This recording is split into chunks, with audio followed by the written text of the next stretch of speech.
Fiecare din noi, sau mai bine zis, majoritatea copiilor, avem părinți.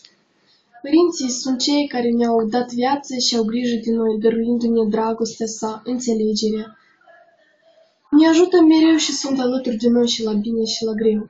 Însă noi, copiii care trebuie și noi la rândul nostru să le oferim aceeași dragoste, același respect, aceeași ascultare și blândețe, părere de rău, noi nu o facem.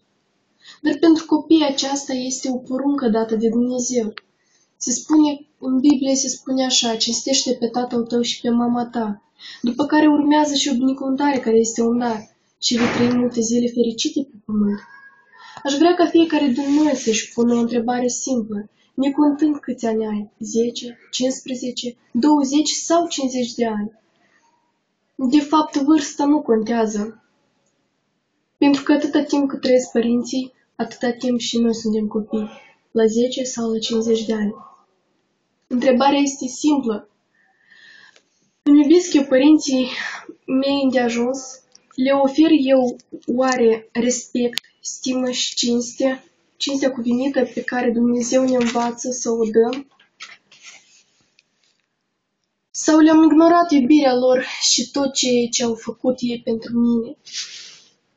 Și cea mai importantă întrebare care aș dori din adânsul sufletului ca toți să ne punem.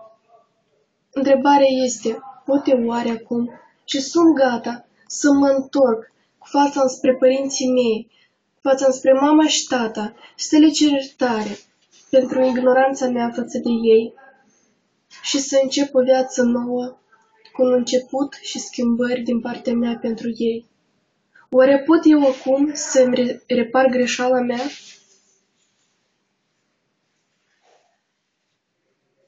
Sunt niște întrebări la care trebuie să ne gândim. Iar acum mă adresez tuturor părinților și tuturor copiilor, mai ales la copii care și-au lăsat părinții, care în urma unui dezastru în familie, în urma unei supărări, și-au lăsat părinții după o ceartă, au izbit cu ușa în urma lor și au plecat departe. Au plecat departe de casă, lăsându-și părinții în disperare și frică, durere și chin, lacrimi și rugăciuni fierbinți și amare pentru voi. Vă rog, întoarceți-vă acasă, întoarceți-vă înapoi până când mai este vreme, până când mai este timp. Și spuneți-le că îi iubiți și respectați. Dăruiți-le grijă. Dăruiți-vă pe voi însuși pentru ei.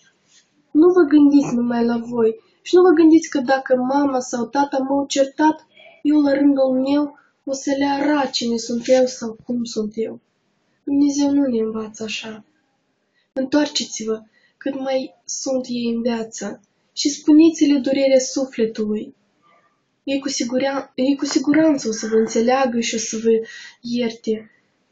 Ei vă sunt părinții voștri, ei vă iubesc, necontând ce puteți face, bine sau rău. Oricum, sunteți copiii lor și ei vă iubesc așa cum sunteți, pentru că sunteți a lor. Aveți acum o șansă și trebuie să o folosiți, cât nu e prea târziu. Căci dacă părinții voștri nu vor mai fi în viață, nu vor mai fi pe acest pământ, cu oare o să spuneți cuvinte de iertare și de iubire? Oare nu o să vă pară rău? Oare o să vă fie bine atunci când o să veniți acasă și casa va fi pustie? Sau atunci când vă veți apropia de mormântul părinților? Credeți că o să vă fie ușor? Cu siguranță că nu. Vă asigur că o să plângeți amarnic.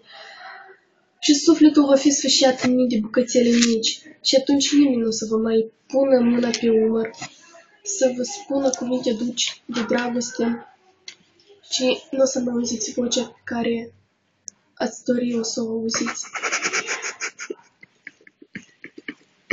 Și cuvintele pe care părinții să vă spună: nu plânge, scumpa mea fiică sau scumpul meu fiu. Atunci va fi târziu. Pentru că din mormânt nu se mai ridică nimeni. Ei nu o să vă mai audă. Așa că vă rog, gândiți-vă și întoarceți-vă cât mai târziu.